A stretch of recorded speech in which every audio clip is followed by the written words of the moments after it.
Hammaga salom, mening ismim Bobur. Bu Navruz halol degan videoyimga bir qancha negativ kommentariya tushdi. Kechagi qilgan efirimda ham bir qanchasi negativ aligilar bildirishdi va ular shunday deyapti, bu Zardoshtilikning bayrami edi. Demakki biz buni nishonlamasligimiz kerak deyapti-da.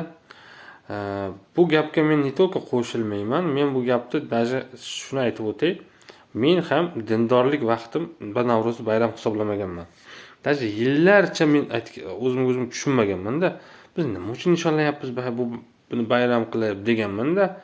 Keyin yoshim katta bo'lib, sal soch soqol oqarishni boshlagandan keyin tushundimki, o'zini hurmat qilmaganda chetdan birov ham hurmat qilmas ekan. Tushunyapsizlarmi?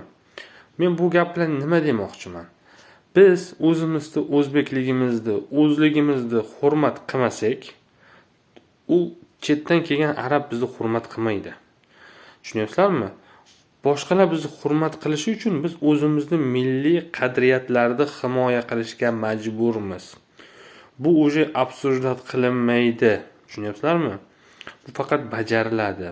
Men davlatimdan minnatdorman, shu Navro'zni rasmiy bayram qilib qo'ygani uchun. Seriozdan, men shunday minnatdorman. Keyin Shavkat Miramonovichdan bir narsani iltimos qilib qolaman.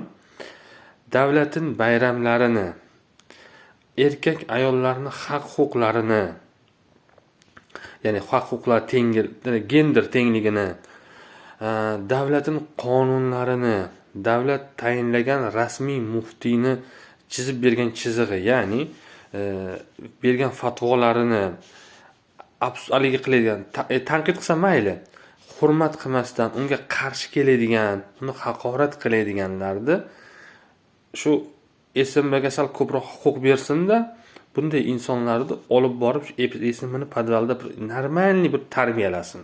Bir haligi botiklardan bir ikkita biqinidan yesa, balkim sal odam bo'lib qolar. Karimov davridagidek. Agar u ham yordam bermasa, shu juda ham istayman, shu jasliq ochilsin. Ortiq jasliq ochilsin. Ortiq biz to'ydik. Bizning gibi normalniy, zamonaviy odamlar bunday bir haligi o'zlariga dinni niqob qo'ygan, lekin o'zlari Amerikada turib, Kanadada turib, u Polshada turib, shariat bo'lsin, paranji kelsin, 8-mart fohishalar bayrami, Navro'z harom, nimamish, Yangi yil harom deydiganlarda o'zi to'ydik. Gerçekten to'ydik. O'zi ortiq bu insonlarni bilmadim, shu bo'g'ib qo'ygim keladi-da. Lekin ortiq bu insonlarga haligi erkinlik berilgani uchun shu erkinlikni enasini eshak degim kelyapti, seriozdan. So'kingim kelyapti, lekin buni muxlislarimni, podpischiklarimni orasida haligi oila davrasida ko'rayotganlar bor, ayollar ko'rayotganlar bor. Shuning uchun ortiq men haligi qilgim kelmayapti. Efirlarimda ham postoyanno bu negativlar bilan tortisha, bu haromi haligi bebismillah bo'lganlar tugamayapti. Bularni tugatishda bitta yo'li SMBni podvali bilan jasliq. Bo'ldi. Ular boshqachasi odam bo'lmaydi. Mayli, o'zbekmisan, o'zligingni hurmat qilgin. Bu temaga hali qaytamiz. Sening gibi haligi betofiqlarni, tovuq miya, o'zligini hurmat qilmaganlarni odam qilishda davom etamiz. Mayli. Sizlar bilan Bobur, video ko'payib ketmasin.